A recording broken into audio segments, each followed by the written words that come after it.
Ousted Bangladeshi Prime Minister Sheikh Hasina has broken her silence since fleeing the country last August. In her first interviews from exile, she refuses to apologize for the killings during last year's mass uprising that left approximately 1,400 people dead. Three major international news outlets published her responses simultaneously on Wednesday. Reuters, AFP, and The Independent conducted email interviews with Sheikh Hasina, who has been living in exile in India since August 5, 2024. In all three interviews, the former Prime Minister maintained the same position, denying personal responsibility, expressing no remorse, and describing the mass uprising as a violent rebellion rather than a democratic movement. When asked directly if she would apologize to the families of those killed, Hasina's response was telling. She said that she mourns for every son, brother, sister, relative, and friend they have lost as a nation, but stopped short of any apology. Instead, she blamed what she called the breakdown of discipline among security forces on the ground. Hasina insists she never personally ordered security forces to shoot at crowds, calling such allegations completely baseless. However, she did acknowledge that some mistakes were certainly made within the chain of command. A UN fact-finding mission reported that approximately 1,400 people were killed between July 15 and August 5, 2024, with thousands more injured. Most casualties resulted from law enforcement gunfire.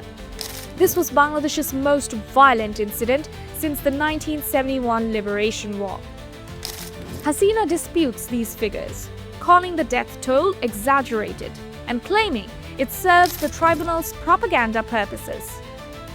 Sheikh Hasina now faces charges of crimes against humanity at Bangladesh's International Crimes Tribunal, with prosecutors seeking the death penalty. Responding to this, she calls it a show trial and a kangaroo court driven by political vendetta. She claims audio recordings played in court where she allegedly orders the use of lethal force have been taken out of context and distorted. The Independent notes that the verdict will be announced in her absence and that history is unlikely to judge her kindly. Despite organizing 3 consecutive one-sided elections herself during her 15-year rule, Hasina now demands inclusive elections in Bangladesh. She warns that if Awami League is banned from participating, millions of supporters will boycott the vote, calling such exclusion suicidal for democracy. She insists she will only return to Bangladesh if her party is allowed to compete in elections. Until then, she plans to remain in India. Ironically, human rights organizations had long accused her government of suppressing opponents and conducting the very type of exclusionary elections she now criticizes. Notably absent from all 3 interviews was any mention of the hundreds of people who disappeared in secret detention centers during her rule, enforced disappearances that human rights groups extensively documented.